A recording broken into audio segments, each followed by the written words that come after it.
Bitcoin sekarang terkoreksi ke 1,8 M ini, menurut kamu masih berpotensi naik nggak sih ya? Kalau untuk sekarang naik 10% lagi aja sudah sangat hebat sih Pak. Kayak pintaran manusia itu bukan masalah uang sih. Sebenarnya kalau quotes yang ngomong kayak kalau lu pintar harusnya lu kaya, belum tentu juga sih. Kan banyak faktor Pak. Iya. Gitu. Saya tahu itu. Banyak hal-hal yang harus kita pertimbangkan. Kalau misalkan teman-teman dari UMR ya jangan berkecil hati. Betul. Karena di kripto itu saatnya mengubah uang kecil dari uang besar Pak. Karena lebih baik kita itu mengenali momentum, bukan ikut FOMO Pak. Iya. Nah makanya teman-teman jangan berkecil hati. Mental tahan ini adalah mental yang nggak semua orang punya gitu. Iya. Jadi artinya Anda lebih baik kalau butuh duit cari side hustle lain daripada mencairkan tabungan. Ya karena ketika kamu menjual itu kamu komit untuk kalah Pak. Welcome to Success Before 30 Level Up Podcast. Welcome back, Andi. Yes. Ini luar biasa, you punya kisah ini. Oke, sekarang susah-susahnya udah selesai. Kita sekarang cari yang cuan-cuannya ini. Iya. Nah, jadi hidupmu ketika tadi beli BTC itu di harga Anda koleksi terus ya. Pokoknya setiap bulan nabung 7 juta. Setiap bulan ya 7 juta. Itu ilustrasi lah Pak. Ilustrasi. Kadang lebih, kadang kurang dari itu. Tapi average-nya di situ. Iya. Berarti DCA dong. Iya. Selama 1000 hari. Iya. 1000 hari itu gimana sih? Kan Anda income-nya pokoknya setiap bulan 7 juta. Jadi ada hari ini ada 100.000 kamu beli. Ya, kalaupun penghasilan kita 30 juta ya masukin 25 juta gitu. Oh seperti itu ya? Iya. Jadi kamu mending nggak beli rumah? Enggak. Karena di zaman itu lagi rame teman-teman cicil mobil kan. Betul. Kamu nggak mau? Nggak mau. Jadi tetap naik motor? Iya, nggak apa-apa. Wah, kisahmu kayak Robert Kiyosaki dong. Karena buat saya kalau mau beli mobil kamu masih cicil kayaknya belum siap gitu. Karena mobil itu kan devaluasi Pak. Kalau kamu seorang investor, jelas. Lu nggak mau beli sesuatu yang turun value-nya gitu. Kecuali kamu mampu beli 10 unit without hesitation gitu kan. Nah, sekarang biji, gitu. Bitcoin yang sudah kemarin 2M sekarang terkoreksi ke 1,8 M ini, menurut kamu masih berpotensi naik nggak sih ya? Kalau untuk sekarang naik 10% lagi aja sudah sangat hebat sih Pak. Kayak 2M jadi 2,2. Itu udah hebat ya? Iya itu udah hebat. Gitu. Oke. Saya nggak mau bicara itu.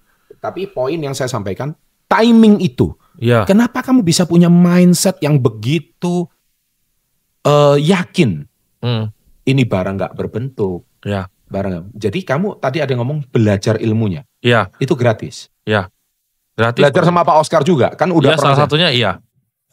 Itu kelas berbayarnya atau yang gratis? Itu semua gratis Pak. Dari dulu tidak ada yang berbayar begitu nggak ada. Oscar hatinya mulia ya. Ya semua OG di Indonesia ya kalau nggak ada mereka ya nggak ada kripto Indonesia hari ini. Gitu. OG itu apa sih? Orang-orang yang lama Pak di dunia kripto. All generation. Iya. Istilahnya kayak bisa gitu. Bisa juga singkatannya. Oh berarti beliau itu termasuk orang yang sangat kalau saya bilang legend ya di Indonesia ya. Ya sesuai nama Pak, Darmawan ya.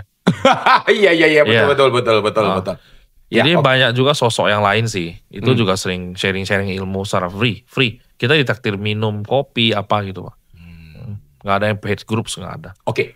So kembali kepada waktu mindset kamu, mending naik motor. Yang penting ngekos aja. Tapi apa yang dilihat sama pacar kamu sama masa depanmu? Karena dia percaya saya sih, dia itu lebih ke blindly lah, lebih ke percaya secara blindly gitu. Tapi dia melihat sebuah potensi. Gitu. Bukan bucin kan? Nggak tahu, mungkin ada sebagian iya Pak, gitu ya. Nah, ketika saya sering seperti itu, gitu ya, kepala batu ya, nggak mau pergi kerja secara formal gitu ya. Karena bagi saya ketika saya sudah kerja formal, saya tidak punya waktu lagi untuk memiliki research gitu loh. Saya nggak punya waktu untuk research. Sehingga kekayaan saya tuh nggak bisa di leverage Pak. Sudah ditakar orang. Ditakar siapa? Bos saya nanti. Jadi saya sudah dikunci Pak. Manusia itu kan harusnya bisa melewati semua kuncian itu. Jelas. Manusia itu harusnya freedom. Itu pikiran saya Pak dulu. Karena Anda dididik di asuransi. This is unlimited wealth. Unlimited income. Iya kan? Nah itu jelas gitu. Nah sedangkan banyak orang kan hari ini berpikir yang penting security financial. Nah, tapi ini is a disclaimer ya Pak ya. Ini tidak semua orang cocok menjalani hidup seperti saya gitu. Karena saya tipikal orang tuh kamikaze Pak. Iya kan? Iya. Saya Jibakutai kalau zaman dulu. Saya sudah sangat siap gitu loh untuk gagal total. Saya pulang atau saya tidur di jalanan gitu. Indomaret Point lantai 2 kan. Dulu saya sering ngejok setelah itu. depan kosan. Zaman dulu ada 7-Eleven sih, masih ada. Itu sudah tutup Pak. Sudah tutup ya? Tutup. Oh zamanmu sudah tutup ya? Pas saya mulai sudah ada Alfa sama Indomaret. Yang lantai 2 kan dulu travel kan? Iya. Sekarang Lawson Family Mart. Iya betul. 24 jam. Nah itu bisa numpang tidur gitu saya bilang. Itu jokes lah. Kayak misalnya kalau kita gagal total gitu ya. Iya. Kalau misalkan bilang ilmu kenapa saya begitu yakin. Itu karena Bitcoin kamu bisa hitung dari halving days Pak. Jadi halving days itu apa? Dia setiap kali 210.000 blocks yang terjadi Pak. Nah itu sudah pasti akan mengurangi reward dari miner. Miner itu orang mining Bitcoin nih, rewardnya tuh langsung di-cut setengah Pak, dikurangin. Tetapi ongkos yang di-spend oleh para miner, itu semakin hari semakin naik Pak. Itu kayak biaya produksi. Produksi barang jika satu bisa produksi 1 biji, terus kurang lebih 4 tahun sekali, itu ternyata ongkos dia tuh naik jadi 2, tapi production cost-nya kan 2 nih, naik 1 naik jadi 2 ya. Tapi outputnya malah jadi 0,5 Pak. Menurutmu aset ini masa depan bakal naik terus, apa tidak naik gitu? Ya logikanya itu kayak emas, ada lebih matematika value yang sangat sederhana, dan kamu hanya butuh kesederhanaan kedua Pak, yaitu sabar. Kamu beli, sabar kamu nimbun. Nah daripada saya spend untuk sesuatu yang... Tapi on di Bitcoin? Enggak, semua. Saya semua any shitcoin, altcoin, saya masuk itu loh. Karena for me is eksperimental. Iya. Ya kan, itu eksperimental. Iya. Dan saya pernah tulis tweet Pak. Saya waktu itu tulis di 2018 September. Kamu screenshot? Saya pin Pak di X. Saya pin itu, saya bersepin. Saya bilang tahun 2020 kita akan melihat price action baru dari Bitcoin. Di bulan November ya. Saya tidak tahu apa yang terjadi.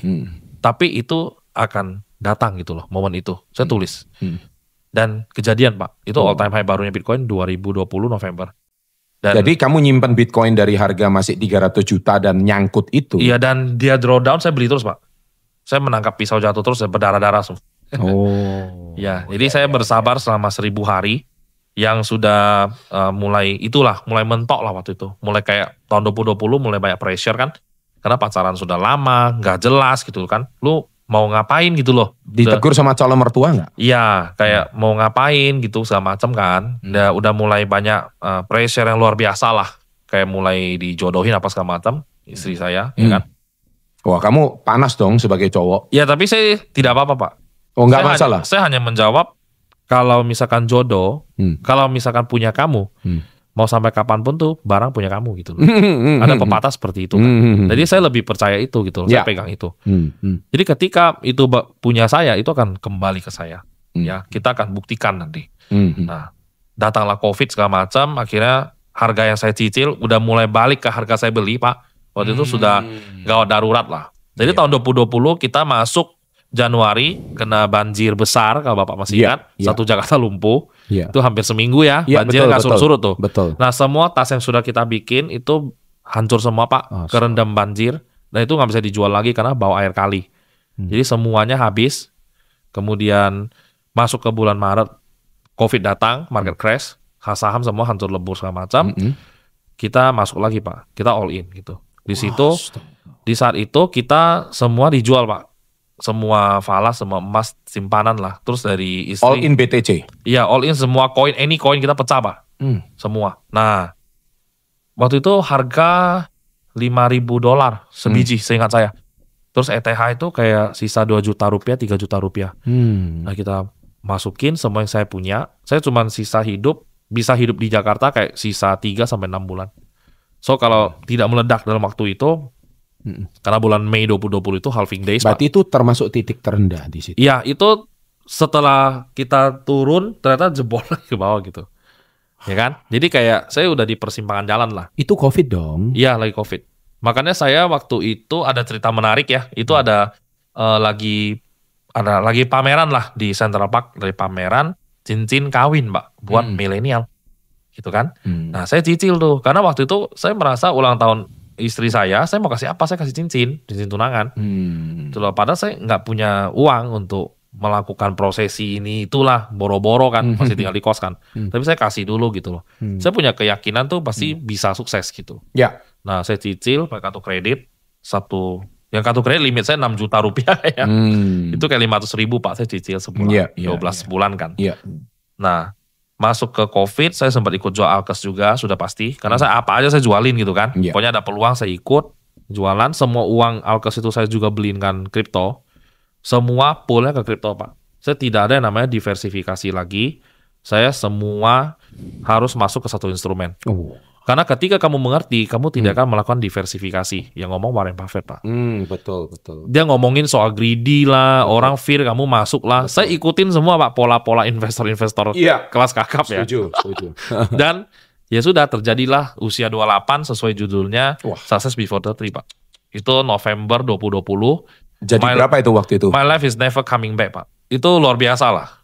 Naik berapa ya waktu itu? Saya tidak pernah melihat uang sebanyak itu seumur hidup saya, Pak. Astaga. Saya bisa hasilin uang itu dalam sehari itu mungkin 5 tahun penghasilan saya, Pak. Oh iya, dalam sehari? Dalam sehari. Dalam sehari Anda income 5 tahun. Dibuka aja, berapa itu cuannya? Jangan dong. Gitu ya? Iya. Tapi minimal kebayang lah. 5 tahun kamu kerja itu dalam 1 hari itu. Dan itu setiap hari? Enggak, itu April, Pak. Tahun 2021 lagi puncaknya. Pas saya cash out, saya kaget. Saya tidak pernah melihat uang. Dan itu kawin setelah itu? Iya, tahun 2022 Januari.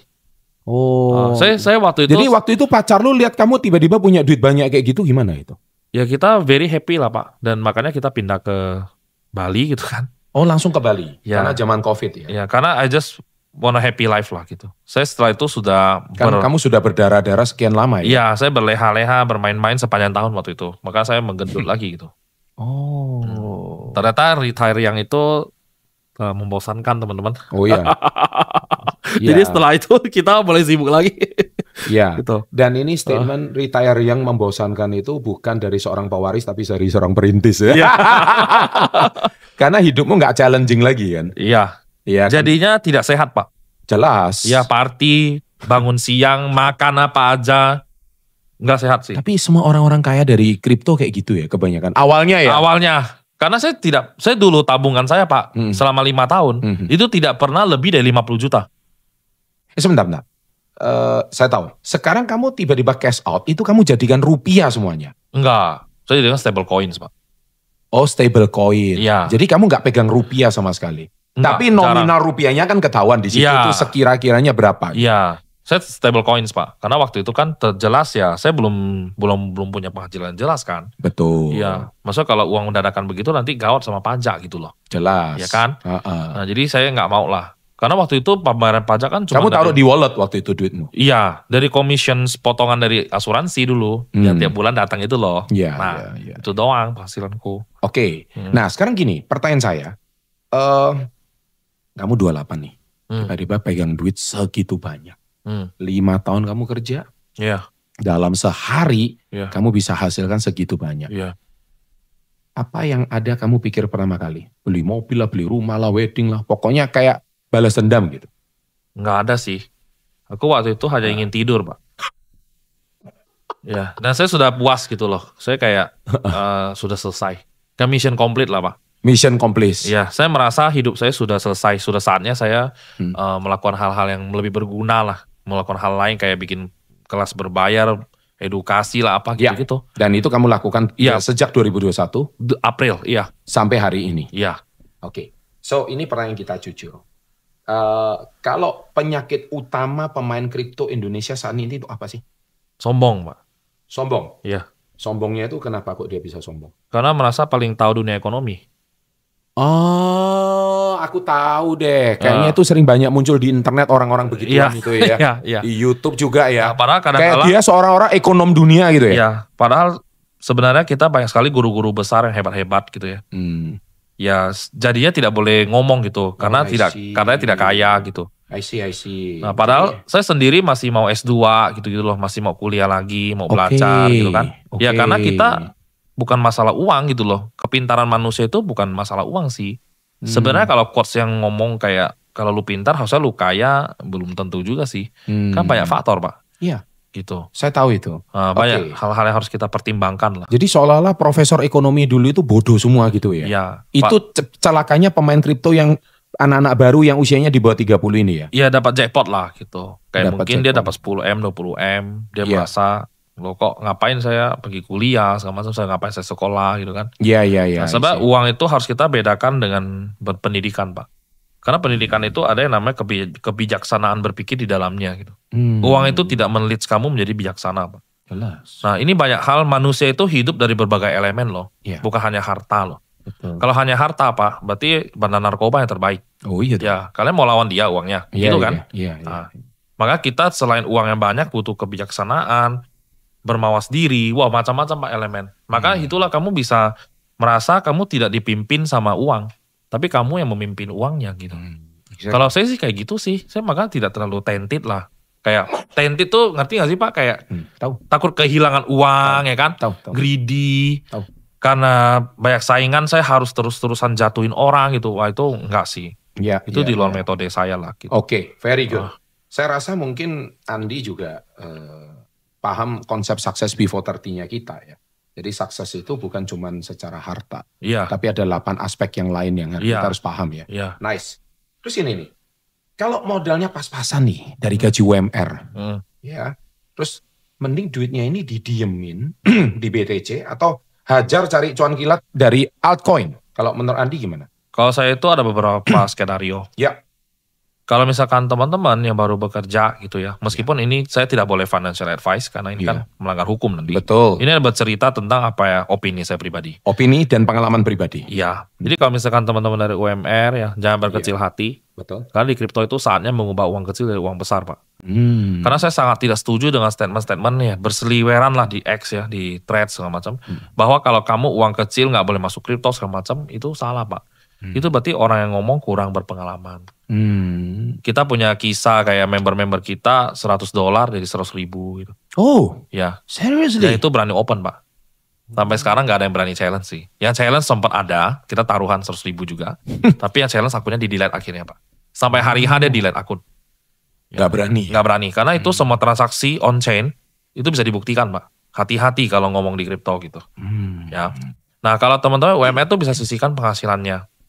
Melihat pergi cari tahu momentum yang pas untuk invest sebagian uang kamu menjadi Bitcoin dan ETH misalnya. Karena ETH ini nanti akan masuk ke level institusi ya Pak ya. Sekarang kan sudah nih, tapi akan semakin membesar karena nanti dengar-dengar akan menjadi kewajiban dari institusi untuk having a Bitcoin dan ETH as a reserve. Tapi masih dengar-dengar ya? Ya, jadi bagaimana jika gitu ini beneran gitu kan? Nah, kita kan tidak tahu. Nah maka kalau misalkan UMR jangan berkecil hati, itu bisa mulai menabung itu efisien dan efektif tuh kapan? Ketika market jatuh. Kalau lagi FOMO begini teman-teman bisa simpan dulu uangnya, cashnya disimpan dulu. Tidak usah takut cash itu tidak bertumbuh. Karena lebih baik kita itu mengenali momentum, bukan ikut FOMO Pak. Nah makanya teman-teman jangan berkecil hati. Itu skenario 1. Skenario 2 kalau sudah sangat kepepet Pak.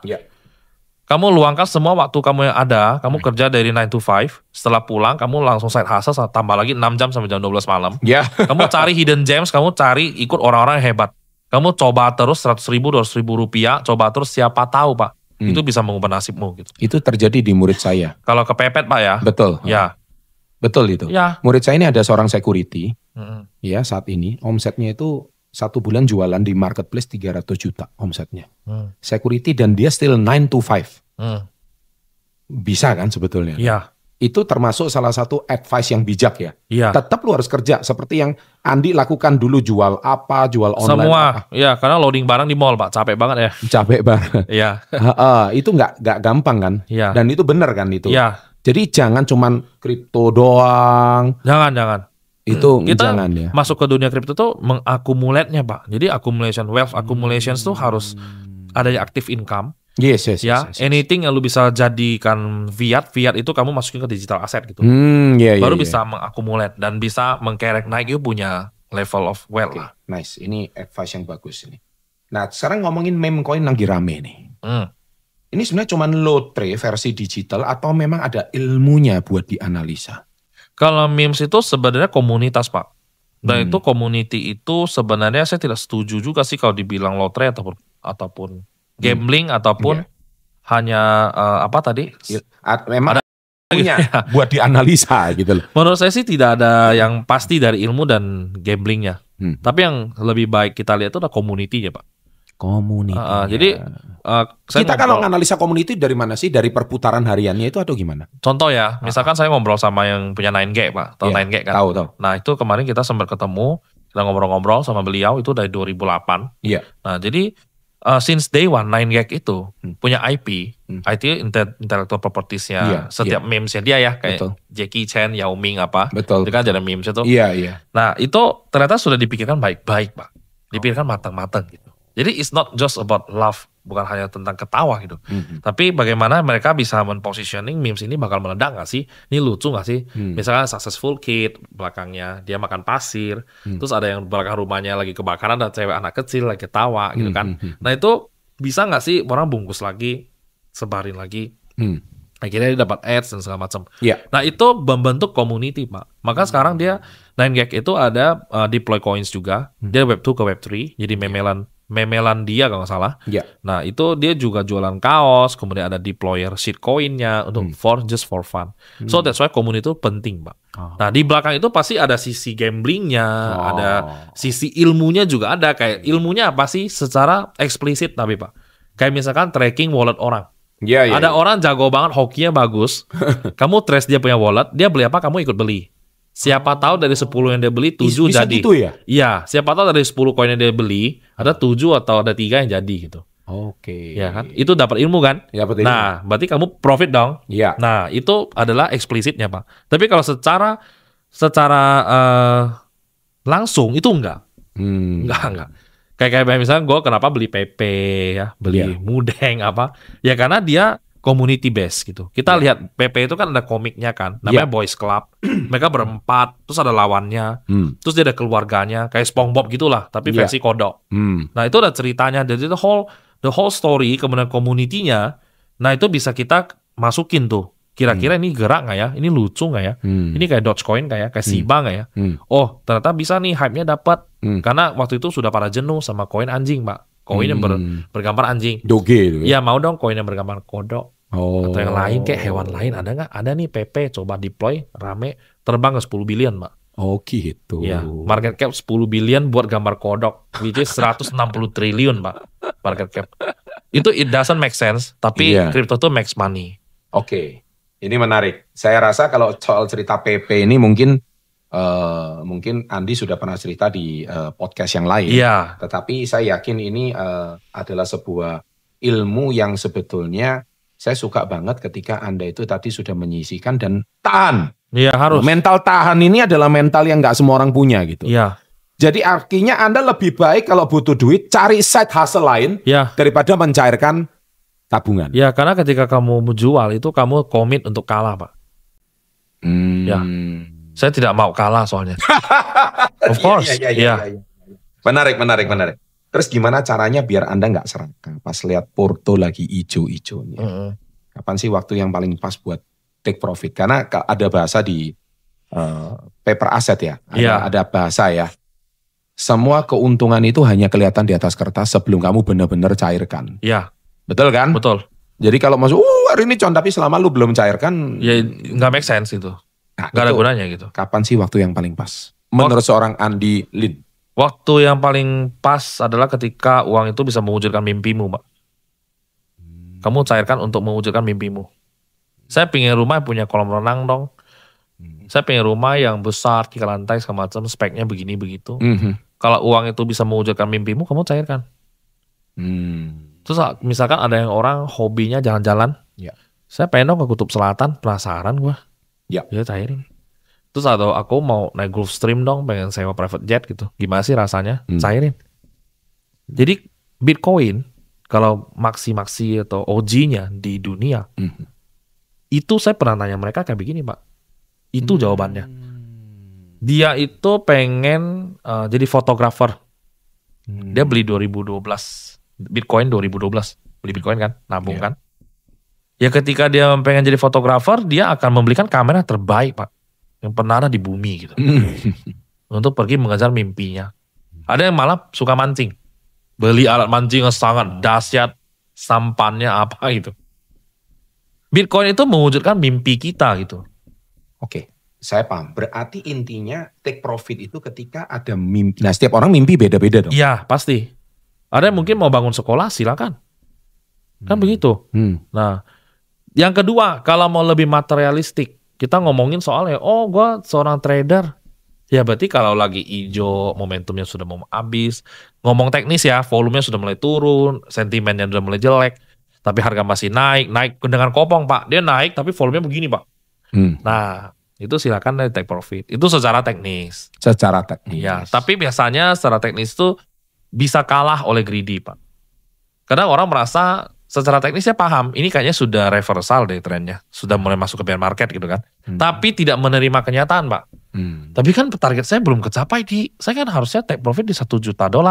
Ini kan baru $300.000 saya profit. Ngapain gua take profit? Nah, kena dia. Coba kalau kamu ubah mindsetnya ke apa yang kamu ingin capai di hidupmu. Mungkin rumahmu 200.000 US udah kecapai, kamu cash out masih ada 100.000 kan? 100.000 itu kalau downfall atau kena retrace bear market, kamu hanya kena 100.000 Pak. Tetapi mimpimu sudah terwujud. Tapi kalau dia lanjut rally, bisa jadi 100.000-nya itu balik ke 300.000. Makanya kalau misal kamu mengerti cara kripto ini bekerja sama uang, kita bisa punya kesempatan. Teman-teman anak muda sekarang ya, yang nonton ini, semoga yang di bawah usia 30 gitu ya. Kalian itu sudah diberkahi kita semua untuk era ini, diberkahi instrumen untuk mencapai infinite money, Pak. Yang mengerti itu dia. Kayaknya gini deh, saya kepengen belajar sama Andi deh. Iya, nah harus Pak. Harus ya. Iya. Bagaimana saya yang sudah meskipun pemilik channel Success Before 30, tapi ini kan Success Before 30-nya saya 20 tahun yang lalu. Saya pengen belajar Success Before 30 era now. Iya. Termasuk Anda yang nonton video ini, ya jangan lupa kalau saya pengen benar-benar belajar. Kayaknya nanti saya lagi culik Andi ini. Saya culik Andi. Kalau kemarin seriesnya sama Pak Oscar, saya lagi culik Pak Andi ini tanggal 1 dan 2 November. Iya. Kita akan benar-benar belajar, Anda ajarin cara how to make money from this crypto stocks atau apalah, ya kan? Dan bagaimana Anda punya pengalaman, karena pengalamanmu yang mahal. Iya. Bagaimana ketika market itu lagi bearish, market lagi berdarah-darah, tapi kamu tetap believe, bertahan, strategi apa? Siap ya berbagi ilmunya ya? Siap Pak. Siap ya? Dengan sangat senang hati Pak. Dengan sangat senang hati. Iya. Saya betul-betul pengen belajar sama seorang Andi. So Anda register sekarang juga di bawah ini. Dan nanti stay tune, saya ada satu video lagi. Supaya Anda benar-benar paham bagaimana mental seorang Andi ketika dia itu habis-habisan. Ketika beliau sudah sukses. Tidurnya mimpinya tuh tidur gitu ya. Di Bali selama setengah tahun menggendut gitu ya. Mimpinya tuh tidur gitu ya. Karena sudah lama nggak tidur senyenyak ini gitu ya. Oke, balas dendam gitu ya. Nah, tapi ketika Anda sekarang udah make money, kan you still young sampai sekarang. Iya. 30 berapa? 33 Pak. 33. Oh my God. 33. Tapi by the way saya juga pernah sih di fase-fase kayak Andi juga. Kayaknya kita tuh lagi balas dendam ya ketika dapat duit banyak gitu ya. Nah, terus bagaimana how do you manage your portfolio? Dan bagaimana Anda masih melihat kripto ini very baby atau masih gimana? Masih early Pak kripto. Very early. Very early. So Anda jangan sampai ketinggalan di halving Bitcoin berikutnya. Anda juga jangan ketinggalan tren berikutnya. Apalagi sekarang ketika saya mau cerita sedikit tentang ya ketika kita take podcast ini kan lagi di Jakarta ini ya kita. Ini Indonesia lagi beberapa hari, 1 minggu terakhir ini tegang terus. Banyak orang yang mengarahkan isu 98. Is that crypto is very safe haven? Crypto safe haven. Safe haven. Apakah kalau kita hari ini, saya bisa ilustrasikan kalau kita tuh beli emas, kita punya 10 kilo emas, kalau Indonesia ada apa-apa gitu. Cara bawanya gimana Pak? Cara bawanya gimana? Kemudian kalau kita punya deposito, kalau 98 kita udah sering. Deposito tahun 98 ketika orang semua mau ras ke luar negeri, deposito itu dinaikkan loh. Biasanya cuma 12% 1 tahun, deposito naik 60%. Iya, biar kamu nggak cabut. Biar nggak cabut. Iya. Dikasih 60%. Iya. Tapi sebaliknya, orang yang kredit juga dinaikkan 60%. Itulah sebab papa saya bangkrut di era 98. Itu sejarahnya. Jadi nggak bisa bayar bunga lagi. Nah, tapi kripto itu termasuk solusi ya. Nah, kita akan bahas di sesi berikutnya. Thank you dan sampai jumpa di sesi berikutnya.